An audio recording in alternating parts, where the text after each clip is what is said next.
Depois da reforma trabalhista, previdenciária, agora vem a tributária. É sobre isso que eu vou conversar com Alberto Dantas, que é advogado da De Simone Blanco Advogados. Eles são especializados nesse tema. Alberto, existe uma previsão ou ainda não? Ainda não temos uma previsão certa, né? A questão da reforma tributária ela é um pouco complexa. Como a gente fala de unificação de tributos federais, municipais, estaduais, a gente está falando de mexer com as receitas dos estados e dos municípios também, né? E quando a gente unifica esses tributos, a gente vai tirar autonomia, um pouco da autonomia dos governos estaduais e municipais.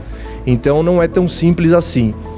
Veja bem, a reforma tributária, a unificação dos impostos, né, sobre consumo, que é o famoso IVA, né, que existe até nos Estados Unidos e tal, em outros países, ela não é nova. Na verdade, ela vem desde o final da década de 90, início dos anos 2000, mas eles encontram uma barreira muito grande, e essa barreira não é jurídica, é muito mais política, que é justamente isso que eu falei agora, das receitas dos estados e dos municípios.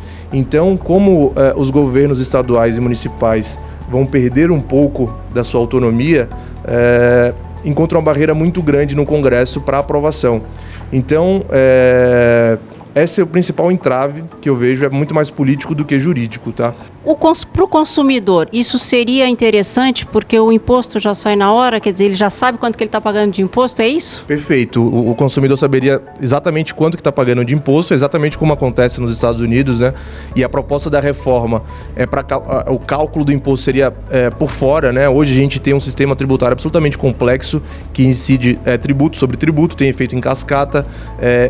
Por exemplo, o ICMS, ele é um imposto que incide sobre a própria base, ou seja, quando a gente vai calcular o ICMS, a gente tem que colocar o próprio imposto por dentro. Então, a simplificação, isso teria uma simplificação tributária com a reforma, né? A partir do momento que a gente tem somente um imposto único, calculado por fora, que sai na hora, na nota, o valor o consumidor sabe, tem uma transparência maior para o consumidor também, além da simplificação tributária. Isso evitaria sonegação, que é uma palavra muito falada ultimamente no país. É isso também?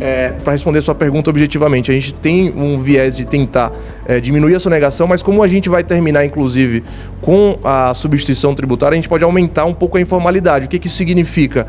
A gente não vai querer declarar, as empresas podem não querer declarar essa receita para não ter que pagar, para não ter que pagar o IVA. Então é possível que aumente um pouco a informalidade também. Isso seria um entrave também, Isso claro. Seria um dos entraves, exatamente, perfeito. Seria um dos entraves. Você acha que temos 2020, poderemos ver a reforma aprovada ou acha ainda que vai mais algum tempo? Eu acho que vai ainda mais algum tempo, por conta desse entrave político que a gente tem dos governadores dos estados e dos prefeitos dos municípios, e também para acalmar um pouco a população e as empresas, as reformas que temos no Congresso hoje, elas preveem uma época de transição, que não é pequena, tem de 10 a 16 anos a época de transição. Então, não será do dia para a noite, não será de um ano para o outro, mesmo que aprovada no ano que vem.